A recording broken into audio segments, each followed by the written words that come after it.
It started with a woman in silence, 2 officers, a pair of handcuffs, and a crowd that only watched. Then he stepped forward, a quiet man in an old military jacket. No badge, no shouting. Just one question. Do you consent? What happened next would shake an entire city, expose hidden power, and spark a national conversation. All because a single dad refused to stay silent. This is the story of dignity justice and a salute that needed no words. The mall was alive with the late afternoon buzz families browsing fall jackets, teens laughing over sodas, elderly couples strolling hand in hand beneath glowing store signs. But at the heart of it all, near the entrance to a high-end boutique, a small crowd had begun to form. It started with a shout. "Ma'am, don't move." Heads turned, phones lifted. 2 white police officers had surrounded a woman in a navy blazer and jeans. She stood still just outside the boutique's glass doors, a paper shopping bag dangling loosely from her hand. Her dark hair was neatly pulled back, her posture straight. There was no panic in her eyes, only something colder. Sharper. "I said, put your hands where I can see them," one of the officers barked. The other reached for the handcuffs on his belt.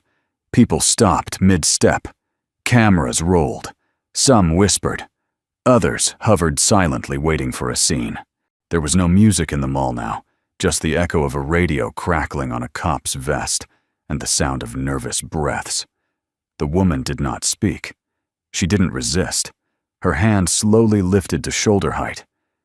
"I didn't steal anything," she said, calmly, her voice barely above the hum of air conditioning. "Check the receipt in my bag." But neither officer reached for it. "We got a call," the taller cop sneered. "Your attitude isn't helping."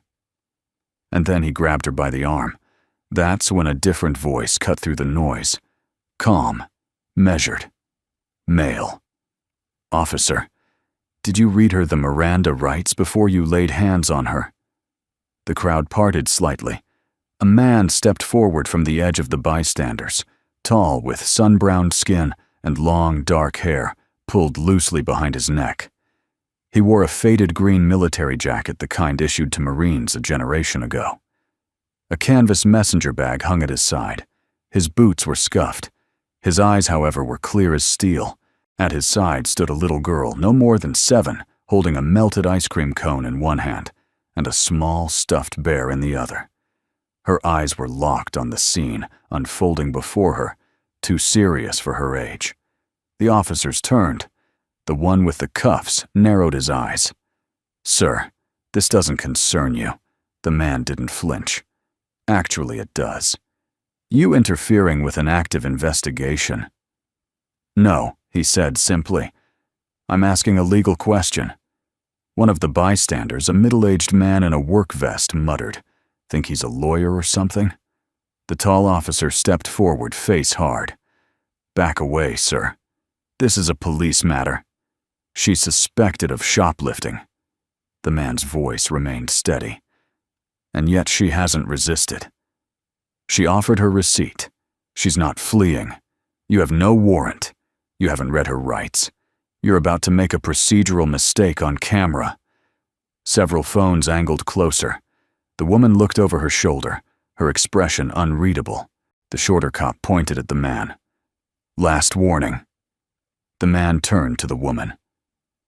"Ma'am, do you consent to a search of your person or belongings?" The woman gave him a slow, deliberate nod. "Yes." He turned back to the officers. "Then, under California law, unless you suspect imminent danger or destruction of evidence, you're required to conduct that search with minimal physical contact. Otherwise, it's assault under Title 15, Section 835A. Silence. The taller cop hesitated. Who are you?" The man calmly reached into the inside pocket of his weathered jacket. A ripple of tension moved through the crowd. One of the onlookers instinctively took a step back. But what emerged wasn't a weapon. It was a small leather ID case, its corners worn from years of use. He flipped it open. Marine veteran, legal advisor. Retired Caleb West, serial number about USMC 42788. There was a murmur among the crowd. West? That name sounds familiar. The cops paused. One looked at the other, unsure now. The moment was cracking. The little girl tugged on her father's sleeve. "Daddy, are they bad guys?" He crouched beside her, gently whispering something only she could hear. She nodded and clutched his arm. The woman, still silent, watched the scene. Her expression hadn't changed, but there was something new in her eyes. Curiosity. Recognition. The tall officer chest, puffed with wounded pride, turned back toward her. "You still need to come with us." "On what charge?" the man asked. "Suspicion, that won't hold in court. Especially not with a dozen witnesses filming you." The officer hesitated again. And then, slowly, the woman reached into her own bag. The shorter cop twitched, moving for his taser. "Easy," Caleb said, one arm gently lifting in front of the girl, the other slightly extended toward the officers, non-threatening, but firm. "She told you she had a receipt." What she pulled out wasn't a receipt. It was a black leather badge holder. She flipped it open and held it chest high. "LAPD Internal Affairs. Captain Diana Matthews," gasps. The taller cop's face drained of color. The shorter one stepped back instinctively, as if someone had pulled the floor out from beneath him. Captain Diana Matthews looked at them coldly. "You are both suspended. Effective immediately." No one moved. For a full beat, the mall was silent. No voices, no phones, no whispers. Even the background music hadn't returned. And then the ripple began. Clapping. First one person, then another, and another. And somewhere in the crowd, someone whispered what everyone was thinking. "Who is that guy?" It was the silence that hit hardest. After Captain Diana Matthews displayed her badge, it felt like even the air held its breath. The mall, which moments ago buzzed with tension, now stood in still awe. The two officers looked as if the floor had vanished beneath them. All authority drained from their posture. Caleb West didn't move. He didn't need to. The look in his eyes said enough. Not arrogance, not anger, but something older, quieter. A strength that didn't shout. The shorter cop opened his mouth, then closed it again. Words failed. The taller one reached for his radio, but his hand dropped before making contact. And in the middle of it all, Diana Matthews turned slowly and looked directly at Caleb. Not as a police officer, not as a suspect, but as a woman who just witnessed someone step into the fire for her without needing to. Their eyes locked, and for a moment she seemed to study him. Not his face, but his stillness, his calm, his control. He gave a respectful nod. She held his gaze for half a second longer before turning back to the officers. "Both of you, off duty." Now she said, voice low but sharper than any shout. "Go wait outside. You'll be contacted by Internal Affairs within the hour." The tall one hesitated. "But ma'am." Her tone cut through him like a blade. Outside. They left, shoulders slumped, pride shattered. The crowd was no longer filming, they were watching history. Diana exhaled slowly, then reached into her bag and pulled out her receipt. She held it out to a nearby security guard who had finally dared to approach. He scanned it, checked the timestamp, the itemized list, and nodded. "It's clean," he muttered before quickly stepping back. Diana turned again, toward Caleb. The little girl by his side was now holding tight to his coat sleeve, her eyes wide, unsure if they should stay or leave. Diana took a step closer. Her voice softened just enough. "You didn't have to do that." Caleb looked at her, his tone steady but quiet. "Didn't do it for you." That gave her pause. "I did it because they crossed a line. Whether you're a police captain or a store clerk, you deserve due process. And dignity. The crowd was slowly dispersing now. Some whispered, others offered nods of gratitude to Caleb as they passed. The moment had ended, but something about it had settled in everyone's bones. Diana studied him again. "You're not just a veteran," she said. "You quoted procedure like you wrote it." He gave a small, almost shy smile.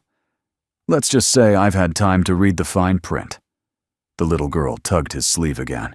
He leaned down beside her. "You all right, Pumpkin?" She nodded. "That lady. She's strong." Diana gave a soft smile, the first genuine one since the ordeal began. "So are you, sweetheart." The girl smiled, then whispered something in Caleb's ear. He chuckled. "She wants to know if you're a superhero." Diana raised an eyebrow. "That depends on the day." Caleb extended his hand. "Caleb West." She shook it firmly. "Captain Diana Matthews."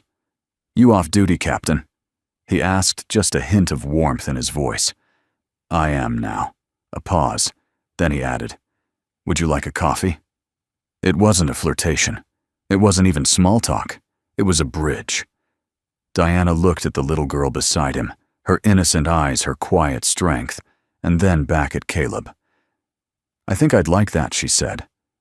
"But only if your little one approves." The girl beamed. They walked toward the small coffee shop at the corner of the mall atrium, footsteps echoing softly. Diana moved beside Caleb, not behind, not ahead. Beside. "Do you always do that?" she asked quietly as they walked. "What step between people and danger?" He paused. "Not always. Just when my gut says I can't walk away and still sleep at night." "You were calm," she said, "even when they reached for their tasers." Caleb looked straight ahead. "I've seen worse." There was no bravado in his tone, no drama, just truth. Diana didn't press further. She could tell whatever he had seen, it was locked behind doors she didn't have the key to. Not yet. At the coffee shop, Caleb ordered a cocoa for his daughter and black coffee for himself. Diana took green tea. They sat at a booth overlooking the indoor fountain. The mall resumed its rhythms. Music returned. People passed by, most unaware of what had just unfolded only minutes ago. But the three of them sat quietly, not speaking much, but not needing to. Finally, Diana asked, "What made you speak up?" Caleb didn't answer right away. He sipped his coffee, looked at his daughter, then back at Diana. "I've been in places," he said, "where silence was deadly. I promised myself that if I ever made it home, I'd never be quiet again when someone's rights were being trampled." Diana looked at him, really looked, and for the first time her expression softened fully. No badge, no shield, just a woman seeing a man who carried invisible scars. "You kept your promise," she whispered. He nodded once. "I try to." She reached into her coat and placed something on the table. It was her card. "If you ever need anything. Or, if you ever just want to talk." Caleb didn't pick it up immediately. He didn't have to. He had already heard something louder than a badge or a title. He had heard a thank you, the kind that didn't need to be said aloud. And somewhere in the back of the food court, a high schooler who had recorded the whole thing was uploading the clip to TikTok with the caption, "Singledad stands up." Woman was not who they thought the world was about to notice. But for now, it was just them. The video had barely been online 10 minutes before it started spreading like wildfire. TikTok, X formerly Twitter, Reddit, Facebook. Singledad. Veteran corrects 2 cops on camera. Turns out she's not just any woman. Marine steps between woman and injustice. You won't believe who she is. Back in the mall, though, none of that mattered. Not yet. Caleb West sat quietly across from Diana Matthews at the corner booth of the small coffee shop. His daughter sat between them, swinging her legs under the table, focused on her cocoa and bear-shaped marshmallows floating inside it. Diana held her teacup with both hands. For someone who just suspended 2 officers in public and revealed her LAPD badge in the middle of a shopping mall, she seemed tired. Not shaken. Just weary. Like someone who'd carried a weight alone for too long. "You asked me something earlier," she said, voice calm. "You asked if I consented to be searched." Caleb nodded, eyes steady. She leaned back slightly. Most people wouldn't think to ask that in the middle of chaos. Most people haven't been in rooms where a simple yes or no changes the outcome of someone's life, he replied. She tilted her head. "Military Marine Corps," he said. 14 years. Legal branch the last 7. That explains the calm. He chuckled, but there was no pride in it. Calm is easy when you've already lived through the worst. There was a pause between them, not awkward, but heavy with meaning. Caleb continued, "The moment they laid hands on you, I knew they hadn't followed procedure. You weren't resisting. No weapon, no immediate threat. But they grabbed you anyway. And if I hadn't had my badge," she asked, "I would have asked the same question," he said. Do you consent? That question matters. Not because it stops them, but because it records that you knew your rights, that someone saw you. Diana set her tea down and folded her arms. "You always this calm under pressure." Caleb smiled. "No, but I've learned to slow things down when everyone else speeds up."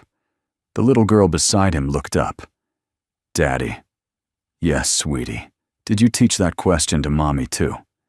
Caleb paused just long enough that Diana noticed. He placed a gentle hand on his daughter's back. "Mommy already knew a lot," he said softly. "She was smart like you." Diana didn't press. She knew the tone. Loss was a universal language. She'd heard it too many times from victims' families, from soldiers returning home, and sometimes in her own mirror. "I teach that question to everyone I can," Caleb added. "It's one of the few things that still levels the playing field." The little girl, now distracted by marshmallows, looked content. Caleb turned back to Diana. "Why were you shopping alone today?" he asked. She raised a brow. "You want the official answer or the real one real?" "I was investigating a pattern," she said. "Officers profiling Black and Latino women in upper-end stores. I've received 4 anonymous complaints in 3 weeks. No body cam footage. No official reports. Just intimidation. And silence." Caleb sat up straighter. "So you were bait?" She nodded. "I walked into 5 stores, didn't buy anything. Then finally picked up a purse here and lingered near the exit long enough to see if anyone would bite. Took them less than 4 minutes. And they didn't recognize you. Not in plain clothes." "No. I've never worked with those 2 before.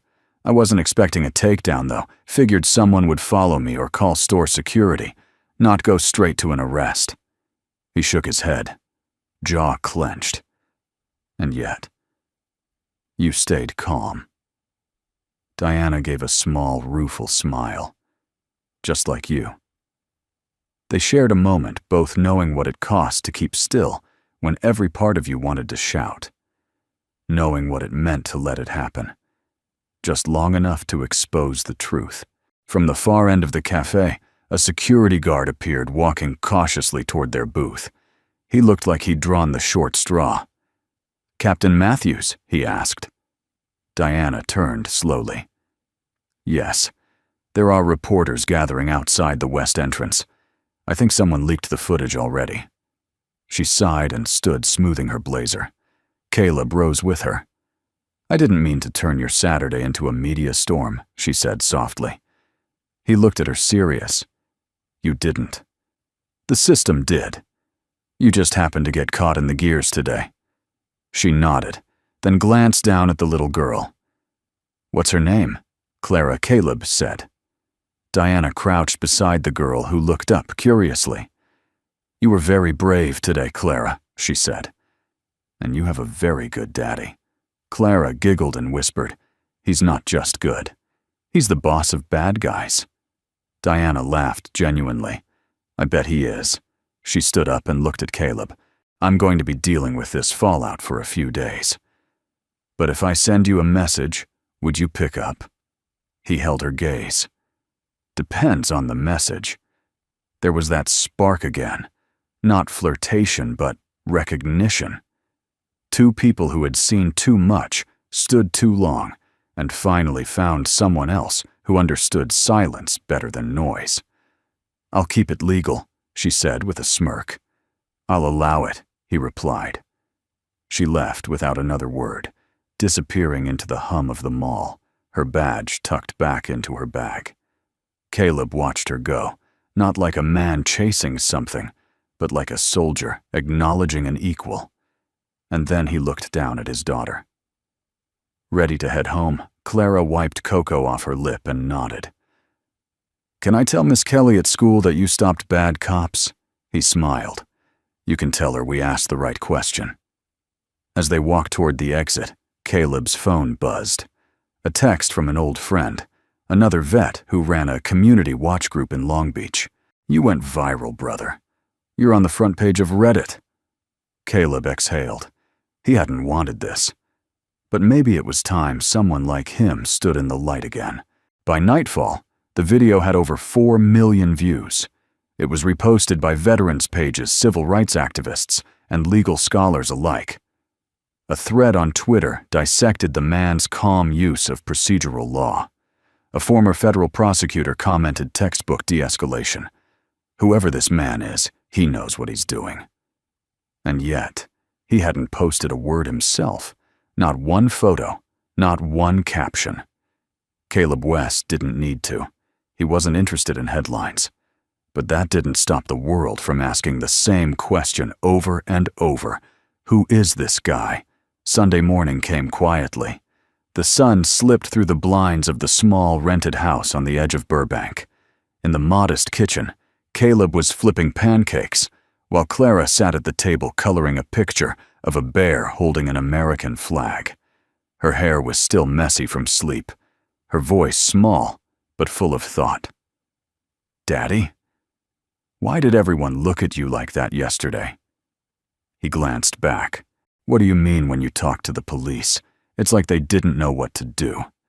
Caleb flipped a pancake. That's because they didn't.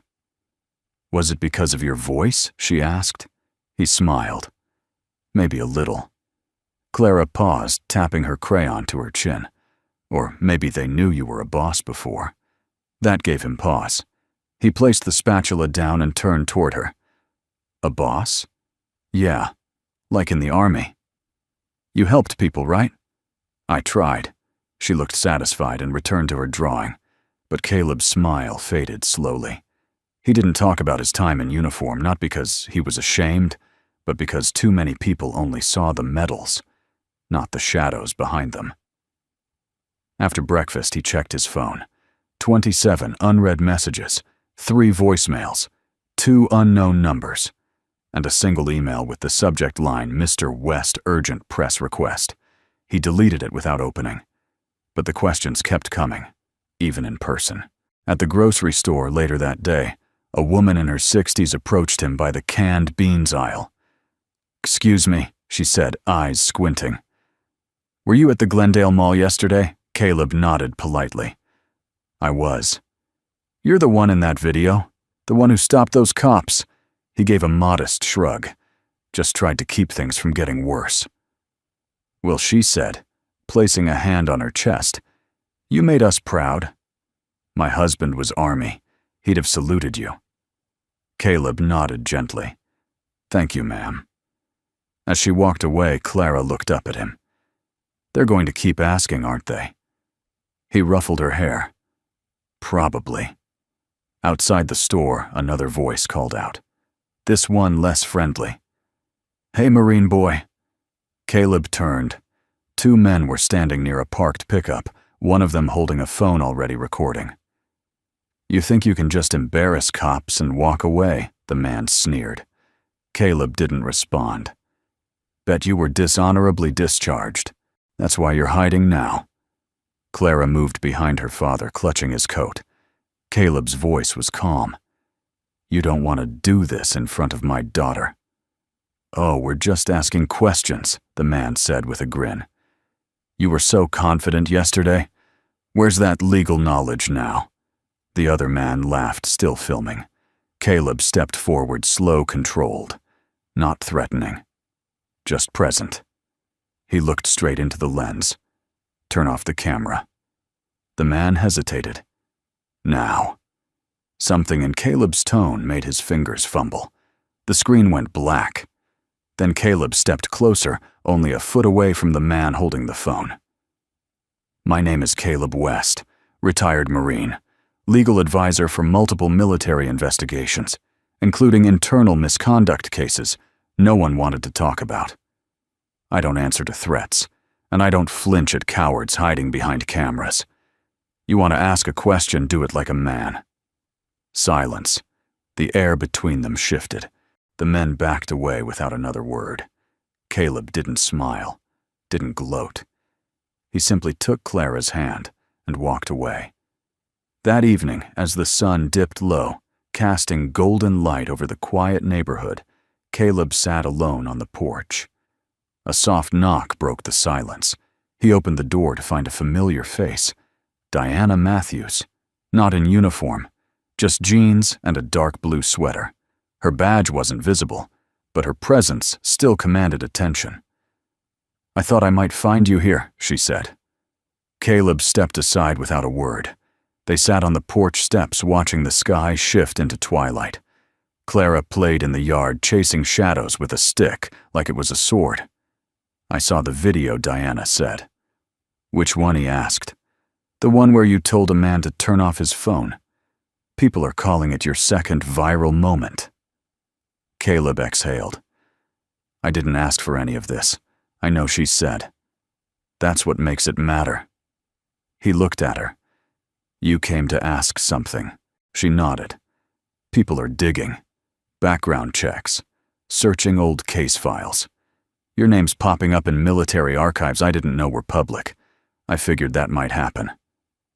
"I can help you stay ahead of it," she offered. "Get your record sealed. Keep the press away." Caleb shook his head. No, I'm not hiding anymore." Diana studied him this time, not with suspicion but respect. "Then maybe it's time people finally knew who you were." He looked at her, tired, but firm. "Let them ask," he said. And as night fell over the quiet street, the answer to the question the world was shouting became clearer. He wasn't just a veteran. He wasn't just a single dad. He was a man who had once walked through fire, and now stood still, not for fame, not for credit, but because it was right. Monday morning arrived with a stillness that felt off. No birdsong. No passing school buses. Just a strange kind of hush outside the small rented house where Caleb West lived with his daughter Clara. Inside, Clara stood in front of the mirror in her tiny bedroom. She was wearing her favorite backpack, the one with a faded unicorn patch and a missing zipper, and was carefully brushing her hair like her mom used to do. Caleb watched from the doorway unnoticed for a moment. She was trying to be brave. He knew that look. He'd worn it himself once the day his platoon leader didn't come back. She turned and spotted him. "Is the world going to be weird again today?" she asked. He paused, then knelt beside her. "It might," he said gently. Clara thought about that for a long second. "Will they talk about you at school?" "Probably." "Will they say bad things?" Caleb considered his answer. "Some might. Some won't. Will you be okay?" He smiled, brushing a stray lock of hair from her forehead. "I'm always okay when I know you're watching." She nodded, as if that settled it. And maybe it did. At school, things unfolded exactly as expected, and not. Clara's teacher, Miss Kelly, pulled her aside after morning bell. "I saw the video, sweetie," she said gently. "Your daddy was very brave." Clara blinked. He just asked a question. Miss Kelly chuckled softly. Sometimes asking the right question is braver than yelling or fighting. Clara tilted her head. That's what Daddy said. Miss Kelly smiled. Then he's a very wise man. At recess, a few of the older kids pointed and whispered, "Her dad's the guy who stopped the cops. I saw him on TikTok. I think he used to be a spy or something." Clara ignored them. Instead, she sat under the big oak tree by herself sketching. She drew her father, not with a cape, not holding a weapon, just standing, calm, watching, protecting. Back at the house, Caleb sat at the dining table with his laptop open. A cup of black coffee sat untouched beside a file folder marked West C. Confidential. He wasn't supposed to have it. But people in certain circles still respected his silence, and occasionally his name. His phone buzzed. Unknown number. He almost let it ring. Then answered. Mr. West, a woman's voice. Professional but not robotic. "This is Deputy Chief Langston's office. Captain Matthews recommended we connect." Caleb leaned back. "What for?" "She mentioned your involvement in the mall incident. She said, you neutralized a volatile situation using lawful language and minimal force. The chief was impressed." "I didn't do it for the chief," Caleb said flatly. There was a pause, then a different voice. Male, older, took over. "Mr. West, this is Deputy Chief Langston speaking directly. Off the record, we need more men like you. Not in uniform, not carrying weapons. Just present." "I'm retired," Caleb replied. "I know, but some posts don't require a badge. They just require trust. Think about it." Click. The line went dead. Caleb stared at the screen for a long moment. The cursor blinked back like a waiting breath. He closed the laptop. Later that afternoon, Diana Matthews arrived unannounced. She wore a black button-down shirt, hair tied back a folder in her hand. The same calm precision as always, but her eyes were softer today. Tired. Clara ran to the door when she heard the knock. "Hi," the little girl beamed. "Are you Captain Super Lady Diana?" chuckled. "Not officially, but I'll take it." She handed Clara a small book. Women Who Protect, filled with stories of female police officers, firefighters, soldiers. "Thought you might like this," she said. Clara hugged it. "Thank you. I'm going to read it to my bear." As the girl skipped away, Diana turned to Caleb. "You okay?" He shrugged. "I'm not the one who's been on the news 6 times since Sunday." She raised an eyebrow. "You've been on 7. They both chuckled, and the tension softened. Diana pulled out the folder she brought. "The 2 officers, Hicks and Moreno Internal Affairs, has launched a formal investigation. One's already been suspended pending review. The other, well, he's threatening to sue." Caleb raised a brow. For what public humiliation? Diana gave a bitter smile. "For emotional distress. Claims you instigated a social media attack." Caleb leaned back in his chair. "I didn't even post the video." "Doesn't matter," she said. "Public opinion doesn't need permission anymore." She tapped her fingers on the folder, thinking. "Langston wants you to come in," I figured. "He also wants you to consider something," she added. "An unofficial advisory position. Civilian liaison. No badge. Just presence. The kind that calms a room before it burns down." Caleb folded his arms. "Sounds like a fancy way to say, clean up our messes quietly." Diana didn't deny it, but she leaned forward, voice low. "The system doesn't change from the outside." Caleb looked at her, not with suspicion, but something closer to weariness. "You still believe it can be fixed?" She nodded. "If I didn't, I'd have walked away a long time ago." They sat in silence until a small voice spoke up. Daddy Clara stood at the edge of the hallway, her book clutched in one hand, eyes curious. "Can she stay for dinner?" Diana blinked. "I don't want to intrude." "You won't?" Caleb said quietly. "She watches everything." And lately, she's been asking more questions than I can answer." Diana smiled gently. "Then maybe we can both answer them. Together." Caleb hesitated, then nodded once. "Stay." And for the first time in days, something shifted. Not on the news, not in a courtroom, but in a home where healing often begins, where a little girl watches and learns what it means to stand up for what's right. Even if you're small, even if you're afraid, even if you just ask a question. It started with a murmur.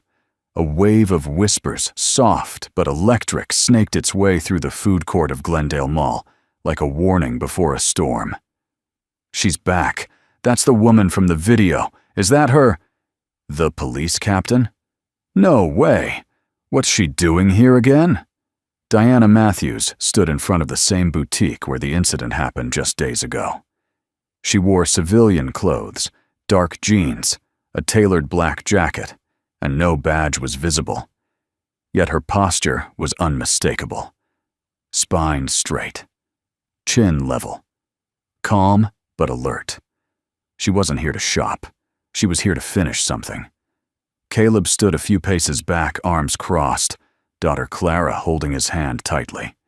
He hadn't wanted to come, but Diana had called him that morning, her voice low and resolute. "I need a witness I trust. Someone who doesn't flinch when things go sideways." And now they stood together side by side once more, a former Marine and a woman carrying both a badge and a burden. Inside the store, 2 uniformed officers were speaking with a manager. Caleb recognized one of them, Officer Hicks, the tall one from Saturday. He looked thinner, paler now, tired in a way men only get when the public spotlight burns too long. The mall's head of security approached Diana. "Captain, are you sure you want to do this here? It's not a controlled setting." "I know," she replied. He hesitated, glancing at the growing crowd. "There are cameras everywhere now. I'm counting on that," she said, walking past him. She stepped forward slowly, crossing the invisible line between civilian anonymity and professional power. Her boots echoed against the marble floor like clock chimes counting down. Officer Hicks turned and froze. His partner Moreno stiffened beside him. Caleb noticed it instantly, the subtle shift in weight, the slight touch toward their utility belts. Diana didn't blink. She stopped 3 feet from them and pulled something from her inside jacket pocket. A familiar black leather case. With one hand, she flipped it open. "LAPD, Internal Affairs Division, Captain Diana Matthews Badge, 4728. A beat of total silence fell over the crowd, the kind of silence that feels like thunder in your chest. Gasps followed. Someone dropped their phone. A child whispered, "She's a cop." Officer Hicks visibly swallowed. Captain Matthews's voice was calm, but each word landed like a hammer on wet stone. "Effective immediately per LAPD protocol, and pending the completion of an internal affairs investigation, both of you are officially suspended from active field duty." Officer Moreno took a step forward. "You don't have the authority to. I have every legal authority outlined in Section 105(8) of LAPD Oversight Policy," she interrupted. "Would you like me to read it aloud?" Her voice didn't rise. It didn't need to. Caleb scanned the crowd. Phones were out, recording, capturing. And in that moment, power didn't look like the men in uniform. It looked like the woman who stood in plain clothes and owned the space. Officer Hicks said nothing. He looked past her, then down at his boots, as if hoping the floor might open and swallow him whole. Security guards flanked the officers gently, not touching, not threatening, just a quiet barrier between what had been and what was now unfolding. Diana turned, slightly addressing the manager of the boutique. "I'd like you to pull the store's internal footage from last Saturday. All camera angles, full audio." The manager nodded, nervous. "Yes, ma'am." She turned to leave, and that's when Caleb stepped forward. "Diana," She paused just slightly. "You sure you want this to go public?" he asked, voice low. She turned to face him. "I didn't come here to create a headline," she said. "I came here to restore one thing: dignity." He nodded slowly. "I just hope the system's ready for what happens next." She looked at Clara, who was staring at her, with wide, unblinking eyes. Then she knelt. "I scared you that day, didn't I?" she asked the girl softly. Clara nodded. "A little. But then you turned into a hero." Diana smiled. "You know something. Sometimes grown-ups are scared too. We just hide it better." Clara stepped closer and did something unexpected. She hugged her. Tight. Like a child clinging to something solid in a world that felt unsure. Diana stood, cleared her throat gently, and turned back to the crowd. "My name is Captain Diana Matthews. I serve with the LAPD Internal Affairs Division. What happened here last Saturday should never have happened to me or to anyone." The crowd had grown dozens now. Some clapped, others held their hands over their hearts. But no one looked away. I won't comment further due to an active investigation. But let this moment serve as a reminder: respect isn't optional. It's owed to every citizen, every child, every stranger you meet. Then she turned, stepped down off the platform of attention, and walked back toward Caleb. As she reached him, he spoke without fanfare. "You just made it impossible for them to bury this." "Good," she said. "Because if we keep burying things in this country, we'll eventually suffocate." They walked out together past reporters sprinting toward the scene, past curious onlookers with questions, past guards still stunned. At the exit, a little boy standing with his mother looked up at Caleb. "Mister, are you the soldier guy from the video?" Caleb nodded. The boy hesitated, then held up a tiny, trembling hand in salute. Caleb returned it silently, solemnly. And Diana, she looked at the boy and did the same. A silent salute. 2 hands raised. 2 people standing. 2 stories now forever intertwined. The video hadn't just gone viral, it had detonated. By Tuesday morning, it was no longer just on social media. It was on Good Morning America, CNN, Fox News, and even the international press.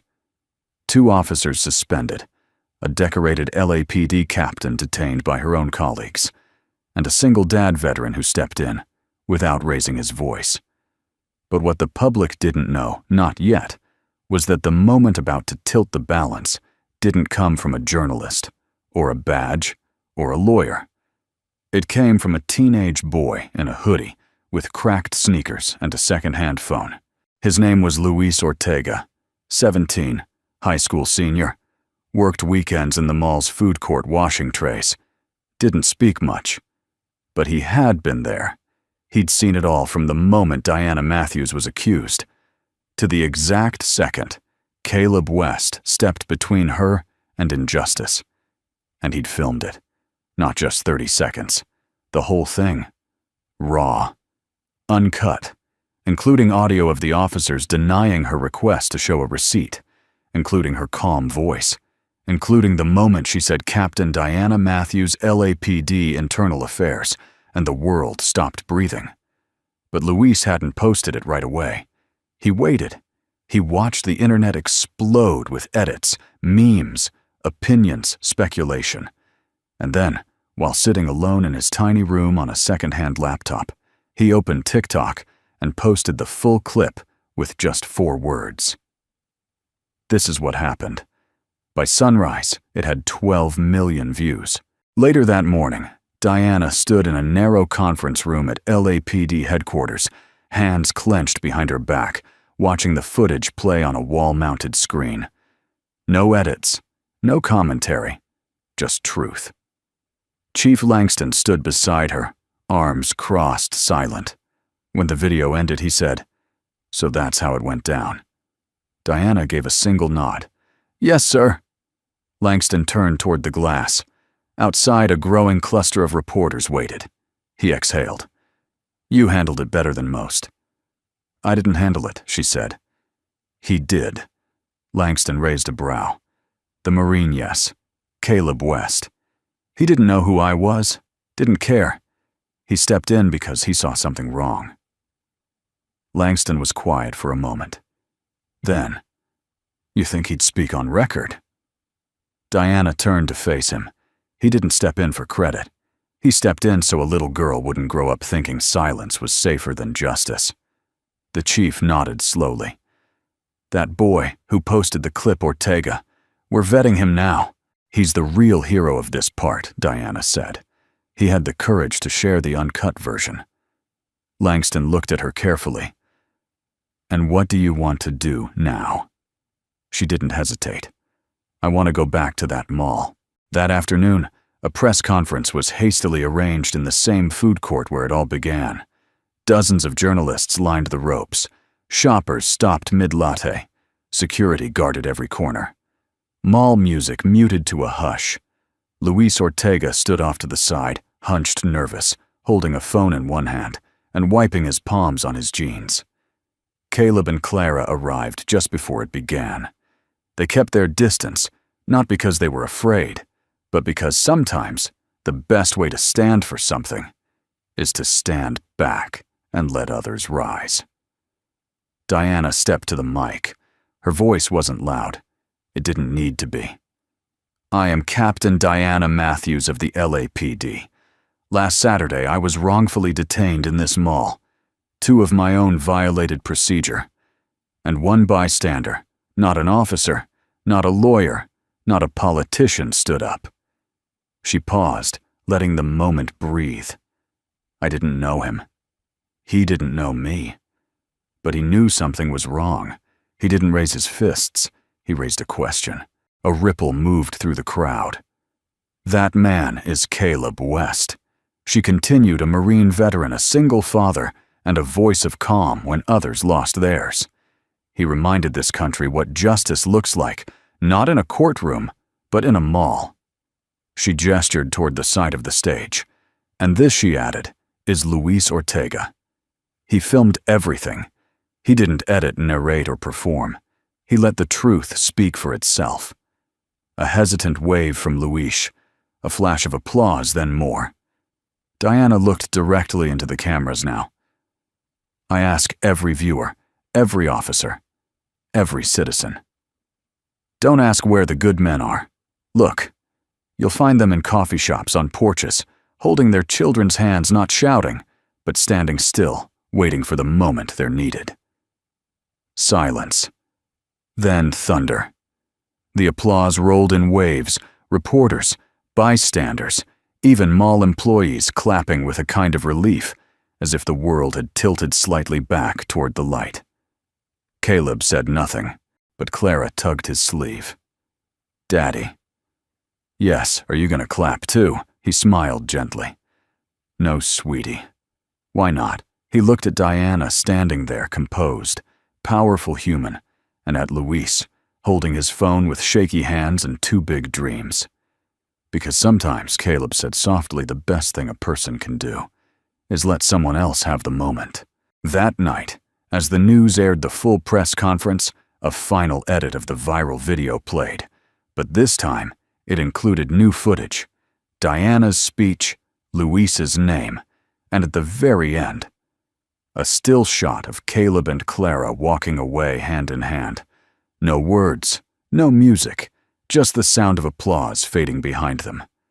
The caption read, "Sometimes heroes don't speak. They ask one question and change everything."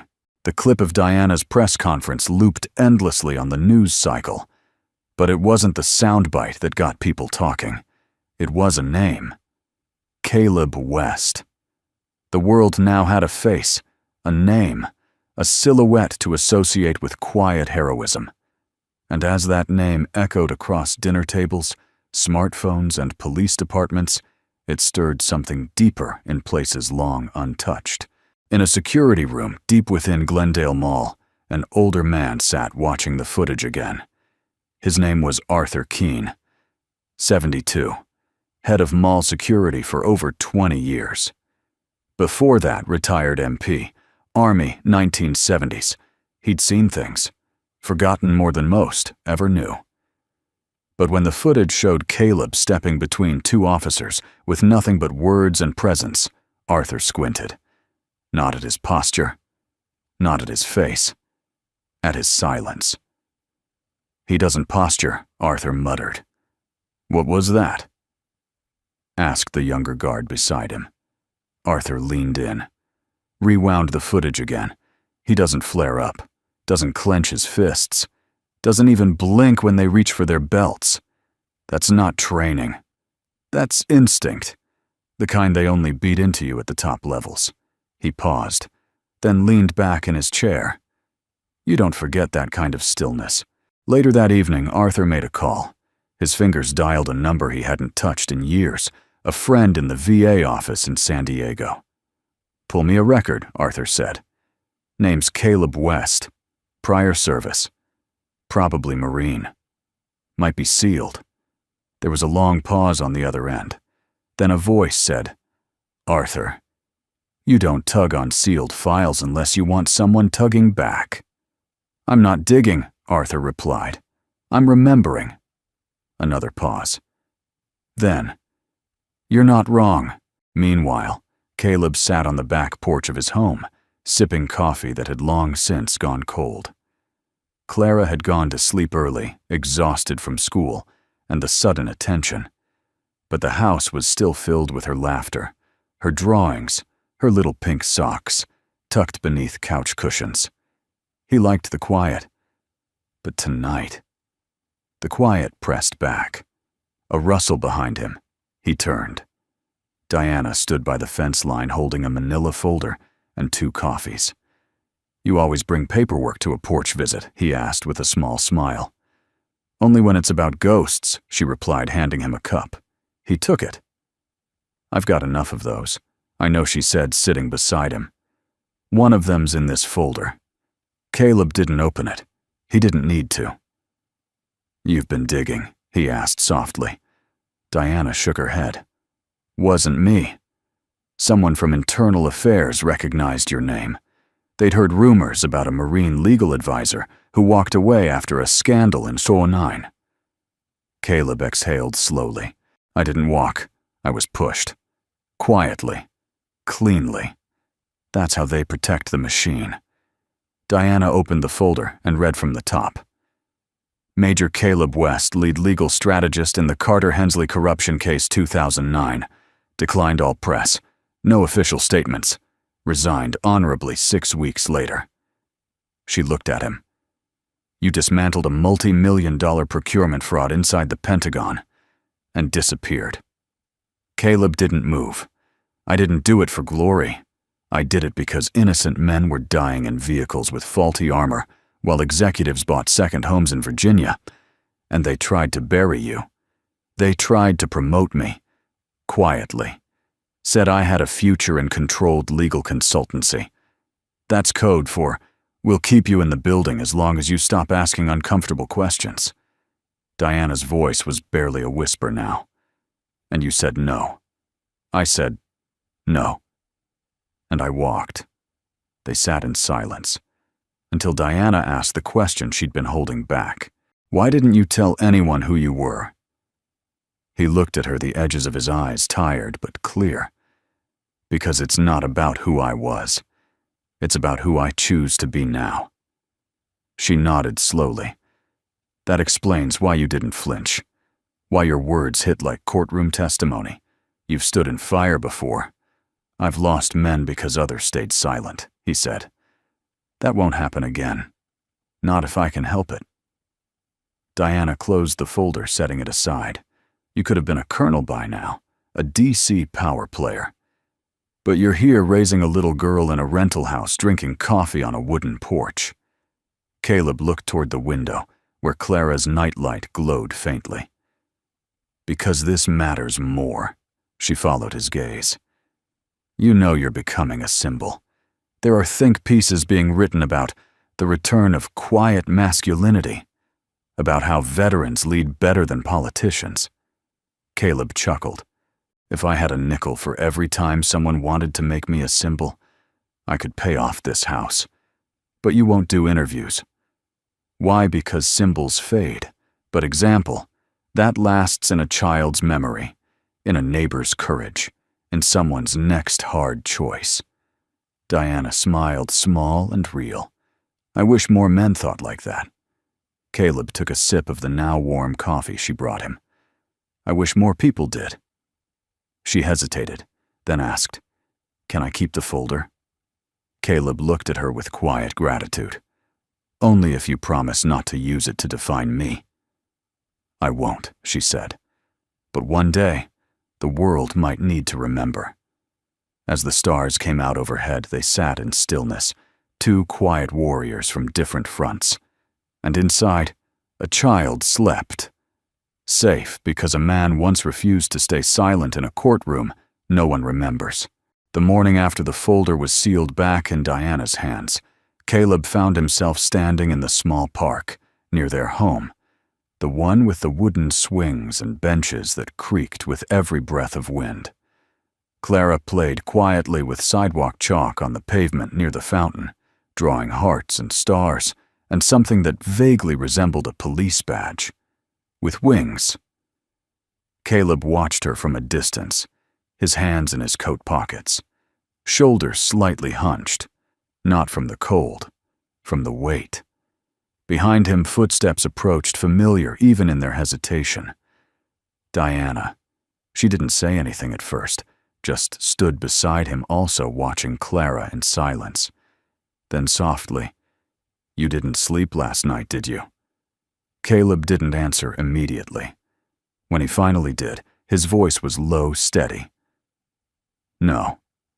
But I've lived through worse nights." A long pause. Diana exhaled.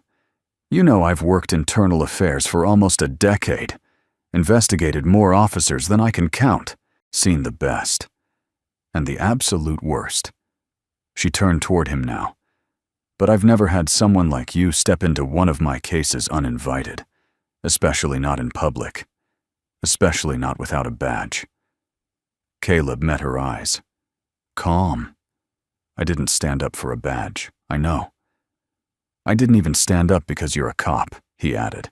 "I stood up because you're a person." And what they were doing, it wasn't right. Diana looked away for a moment. Her voice cracked at the edges, not from weakness, but from too many years of holding it together. "You know what the hardest part of being in this job is?" she asked. Caleb waited. "It's not the threats, or the politics, or the pressure. It's the quiet moments after you write up a report, knowing it'll never go anywhere, that someone upstairs will bury it, that the good guys will lose again." She blinked hard but didn't let the tears fall. Caleb's voice was soft. "So why do you stay?" "Because someone has to still believe it matters," she said. "Even if the system doesn't change overnight, even if no one notices. I have to believe every good fight leaves a mark." He nodded. "I know that fight," he said. "I lived it for years. Courtrooms, classified hearings, watching men walk free who deserved prison, and seeing soldiers punished for doing what they thought was right." "And that's why you left?" she asked. "I left," Caleb said slowly, "because I couldn't look my daughter in the eye and tell her to stand up for what's right, while I stayed silent for a paycheck." Diana looked at Clara, who was now drawing a large sun with wide rays stretching across the sidewalk. "She watches you," Diana whispered. "Every move you make." "She's the reason I stand still when it matters," Caleb said. Then he turned to Diana. "And you," she swallowed. "I stayed because I wanted to be the kind of officer I never had when I was younger. I joined the force thinking I'd change the world. Then I learned I'd be lucky to change one policy, one room, one conversation." Caleb studied her carefully. "You changed more than that." She scoffed just slightly. "I became a headline." "No," he said. "You became a mirror, for people who forgot what integrity looks like in a uniform." She looked down, letting his words settle. Then she asked the question she'd held for too long. Why didn't you let them arrest me? Caleb raised an eyebrow. You really want the honest answer? She nodded. He took a deep breath. Because if they had dragged you out of there in cuffs in front of your own department, in front of your city, that wouldn't have just broken procedure. That would have broken something inside you. Diana said nothing. So he continued. And I've seen that happen to good people. Just once. That moment where they lose faith. Not in the system, but in themselves, in their choice to believe the system could be better. He looked her straight in the eye. And I wasn't going to let that happen. Not to you.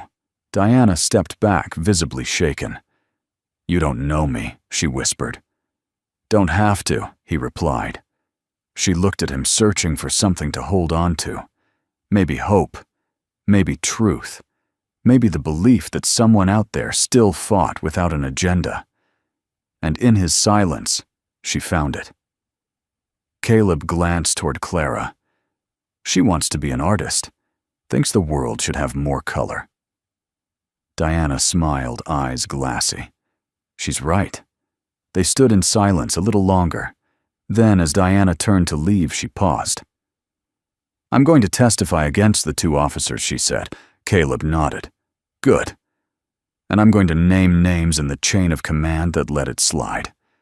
He looked at her, admiration soft but clear. That'll make enemies.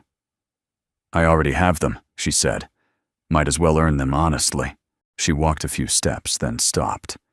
Caleb, yeah. She turned back. You stood up for me in front of the world. But I want you to know something. What's that? She took a breath. You didn't just stop an injustice. You reminded me who I am. Then she smiled. Soft. Genuine. Like something broken inside her had just snapped back into place. And for the first time in a long time, Caleb West smiled too. Not the polite kind, not the tired one, but the quiet kind that says, maybe the world really can heal. It didn't just go viral, it transformed. By Wednesday morning, the incident at Glendale Mall was no longer just a trending video. It had become a national conversation. Cable news hosts debated it.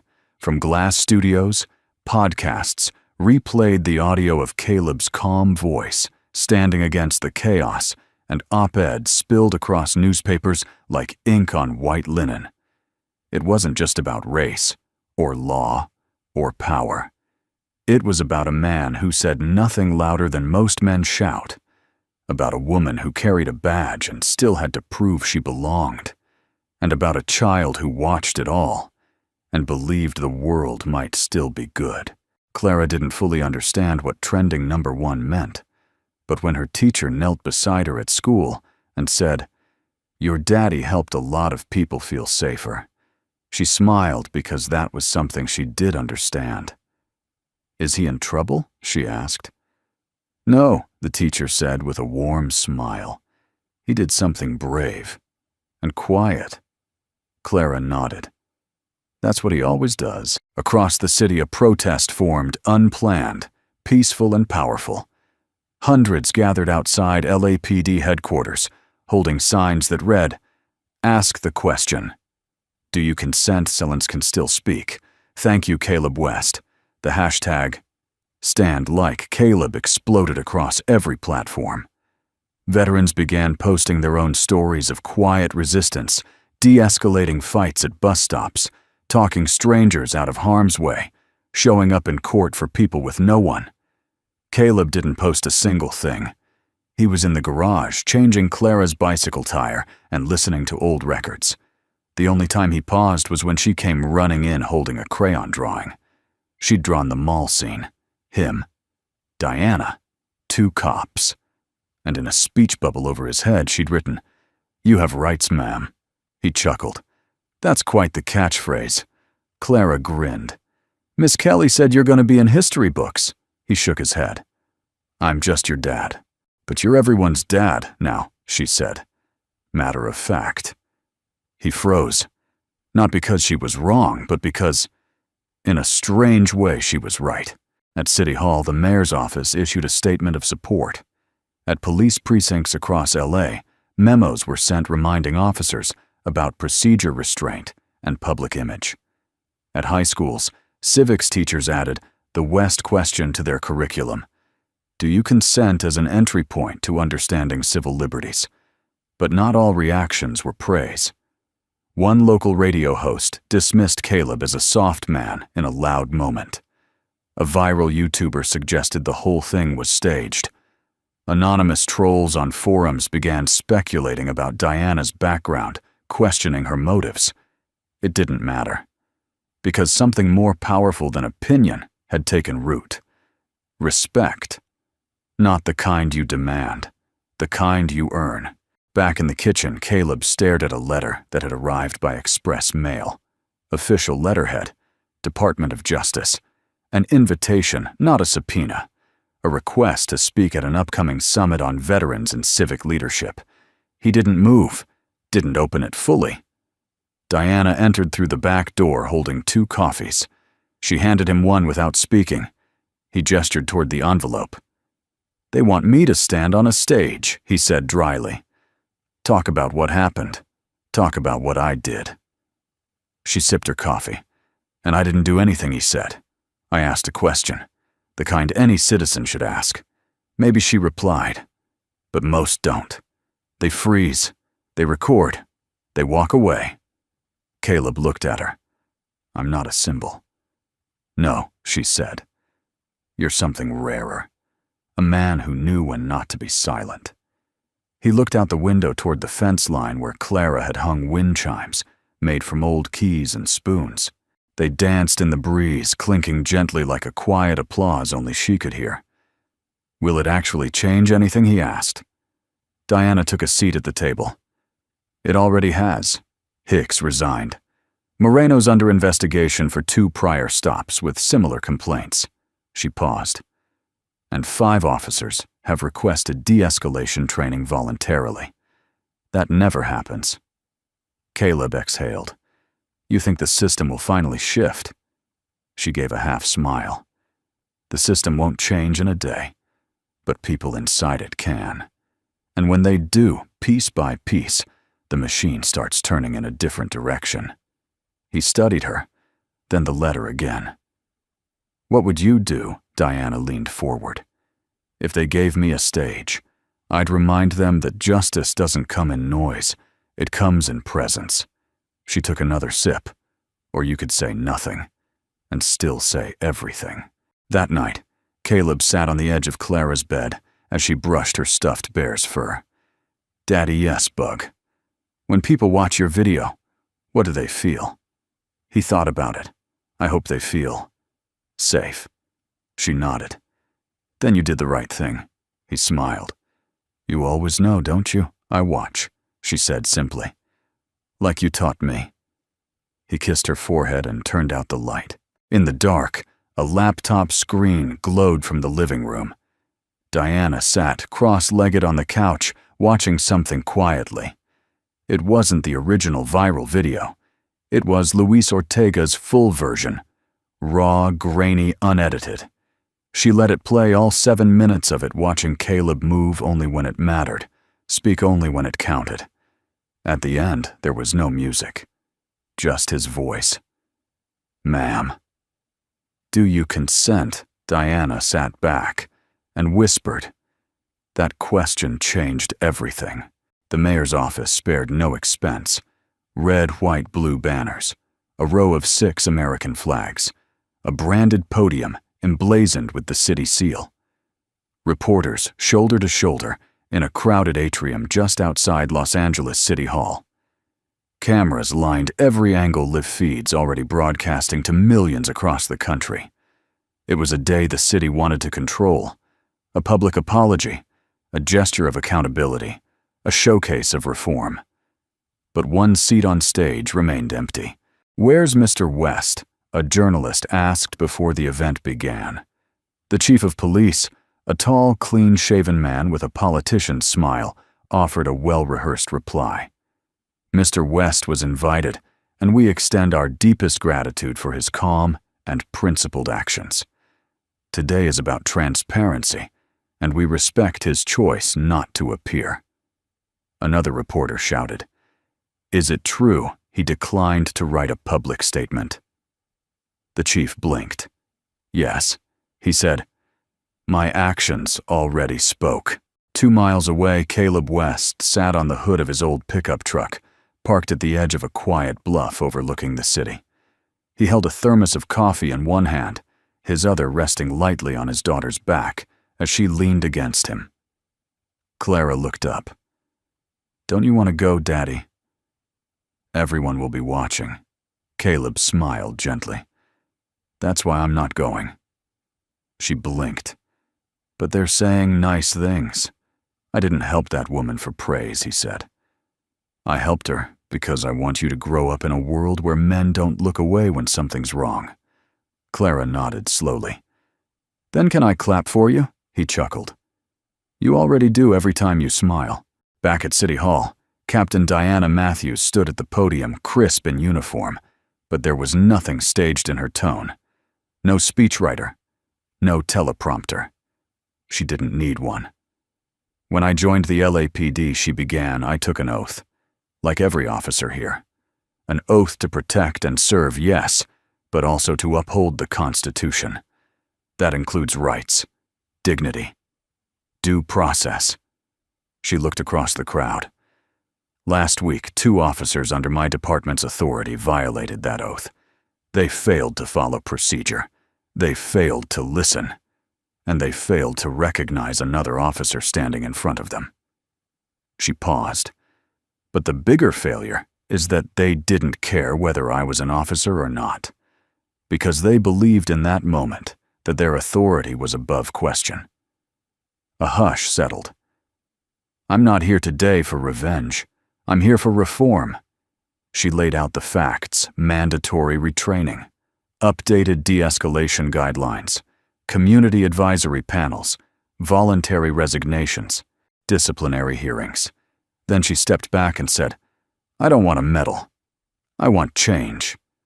The room erupted in applause, but the empty chair next to her, the one reserved for Caleb, said more than any speech ever could. After the conference, a young journalist caught up with Diana behind the building. Captain Matthews' quick question, "Do you think Mr. West should have attended?" She stopped, looked him straight in the eye. "No," she said simply. "Because Caleb West didn't show up at the mall for applause. He didn't wait for permission. He didn't read the room." She paused. "He read the moment. And then he acted. That's leadership, even when no one's watching." That night, as the press replayed the entire event on a loop, Caleb grilled chicken in his small backyard. No sound bites, no interviews, just the sizzle of meat over open flame, and Clara's laughter as she chased fireflies with a mason jar. Diana arrived quietly, dressed down in jeans and a gray hoodie, holding a brown paper bag. "You skipped the circus," she said. "I had better things to do," Caleb replied, flipping the chicken. She handed him the bag, potato salad, and a gift. He opened it and pulled out a small plaque, wooden, handmade. Burned into the surface were the words, "Respect is not loud. It's present." Caleb turned it over in his hand, saying nothing. "I didn't commission it," Diana added. "Luis did. He dropped it off this morning. Said it reminded him of what he wants to be when he grows up." Caleb smiled faintly. "I hope he grows up and forgets my name, but never that moment." They ate on the porch. No cameras, no microphones, just the sound of night insects and the faint content sigh of a city slowly catching its breath. Later, as Clara fell asleep beneath a blanket of stars and breeze, Diana and Caleb sat quietly watching the flames from the dying grill. "You know, she said you could have changed everything for yourself with that one press conference." "I already did," he replied. She glanced over. "How?" He looked at her, voice calm, "By choosing not to make it about me." She nodded slowly. And that was it. That was the difference. Some men chase recognition. Others carry the truth and walk quietly. Caleb West had chosen his path long ago, not toward titles or podiums, but toward a life his daughter could look at and feel proud. The world had calmed. For now. The headlines shifted as they always did. Another crisis, another scandal, another face in front of another microphone. But in a quiet corner of Los Angeles, the man at the center of last week's storm had returned to his rhythm: morning coffee school drop-offs, library visits, bicycle repairs. No parades, no interviews, just presence. It was a warm Thursday afternoon when Clara tugged at her father's sleeve as they strolled through Griffith Park. The leaves were just beginning to curl and fade, painting the sidewalks in a gentle mosaic of amber and gold. They had stopped for ice cream, 2 scoops for Clara, 1 for Caleb, both melting faster than either could eat them. And then out of nowhere, she asked it. Gently, quietly, like a whisper that had waited its turn all week. "Daddy, why did you help her?" He didn't respond right away, not because he didn't know the answer, but because he wanted to say it the right way. They found a bench near the duck pond. He wiped Clara's hands with a napkin and handed her the last bite of cone, now soggy but still sweet. Then he looked out across the water. "Do you remember when we used to feed the ducks here after Mommy got sick?" Clara nodded slowly. "You said it helped them trust us." Caleb smiled softly. "And do you remember how even when we brought food, some of them stayed far away? Because they were scared." "Exactly," he said. "They didn't know if we were going to feed them. Or hurt them. Because maybe once before someone had." Clara looked at him quiet. "That woman," he said. "The one I helped at the mall. She was just standing there, not doing anything wrong. But they looked at her like she didn't belong, like she needed to be taken." Clara furrowed her brow. "But she did belong." "Yes," Caleb said gently. "But sometimes people forget that. And when they do, someone has to remind them." Clara tilted her head. "And you were the reminder." He nodded slowly. "I didn't raise my voice. I didn't fight. I just stepped between wrong and right, and asked a question no one else would." She was quiet for a long time. Then she asked, "But you didn't even know her?" Caleb looked at her eyes, warm but serious. "I didn't need to." He pointed to the ducks gliding through the water. "You don't only protect what you know. You protect what's good.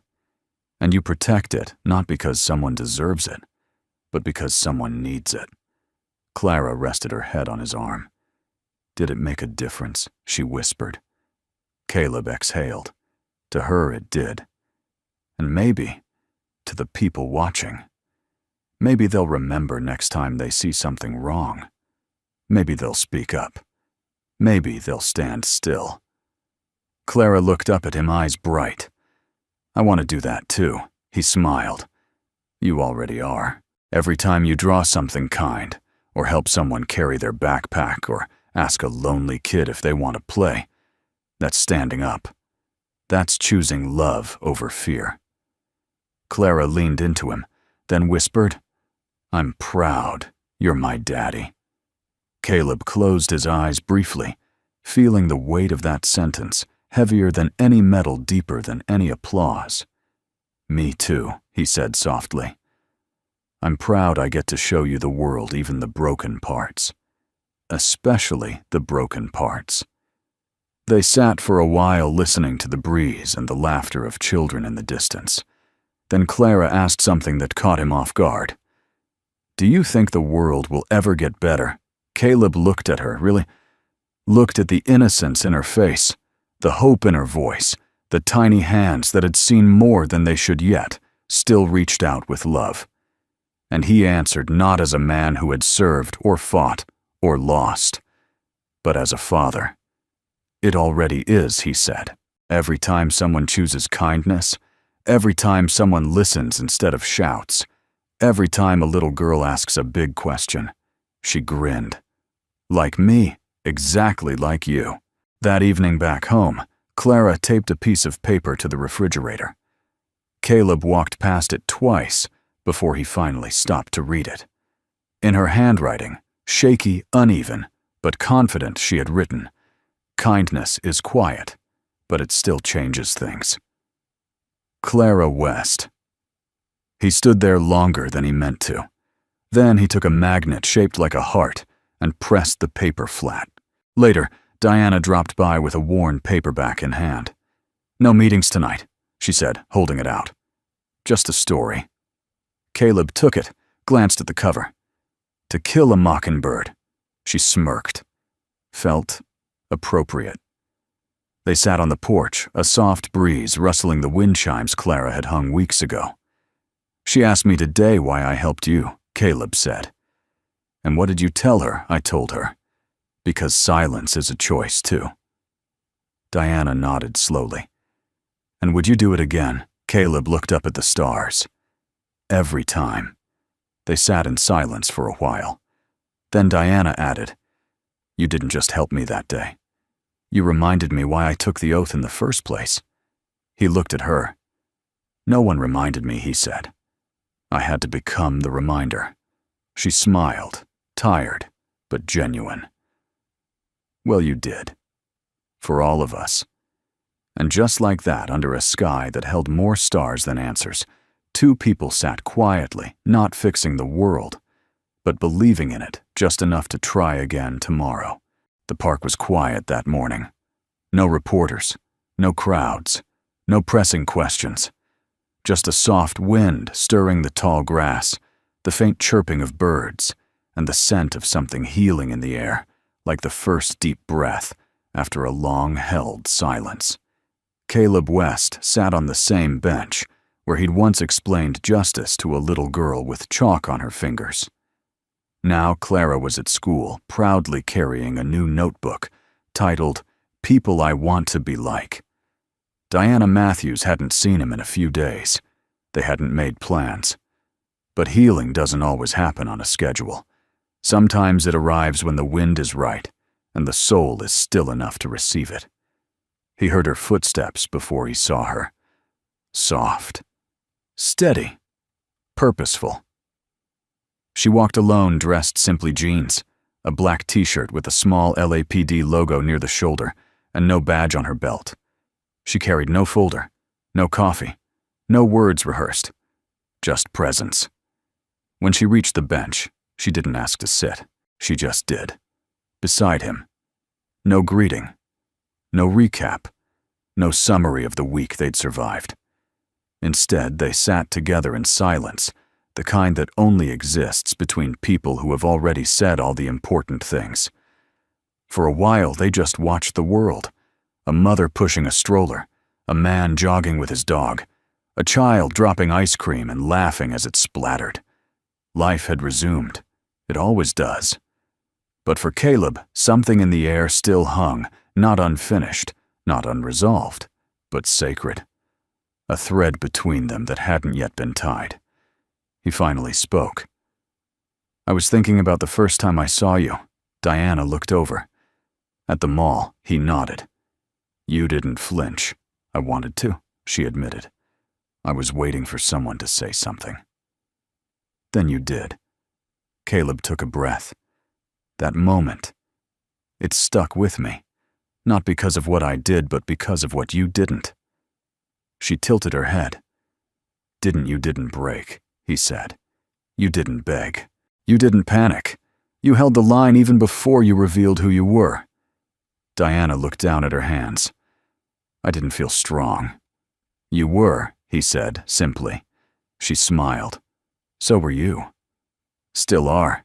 He shook his head, chuckling. "I'm just a dad with too much coffee and too little sleep." "No," she said, her voice firmer now. "You're the reason 1,000 fathers talked to their sons this week about what respect really looks like. You're the reason a teenage boy uploaded a video instead of staying silent. You're the reason I found my spine again, not as a cop, but as a person." They fell quiet again. Then she pulled something from her pocket, small, square, wrapped in cloth. "I wasn't sure if I should give this to you," she said. He took it slowly, unwrapping the faded cloth to reveal a medal. Not a trophy. Not a plaque. Just a simple LAPD commendation medal, black, silver, and blue. Caleb frowned. "I don't wear uniforms." Diana nodded. "I know, it's not for wearing." "Then what is it?" She looked him in the eye. "It's what I give to officers who didn't just follow the rules, but reminded the rest of us why the rules exist." He held it a moment longer, then carefully rewrapped it and handed it back. "I already have my reward." "What's that?" He turned, slightly motioning to the playground where a father lifted his daughter into the air, both laughing without fear. "That. A world where kindness can still echo." Diana didn't push. She accepted the gesture, slipping the medal back into her pocket without offense. Then she stood. "I should go," she said. "There's always something to clean up back at the station." Caleb nodded, but just before she turned to leave, she paused. Something in her face changed softer. Not sadness. Not goodbye. Just gravity. And then, without a word, she stepped back, straightened her posture, eyes forward, and slowly, deliberately raised her right hand. A full salute. Not crisp. Not rigid, but heavy with meaning. Not just to a fellow officer. Not even to a fellow soldier.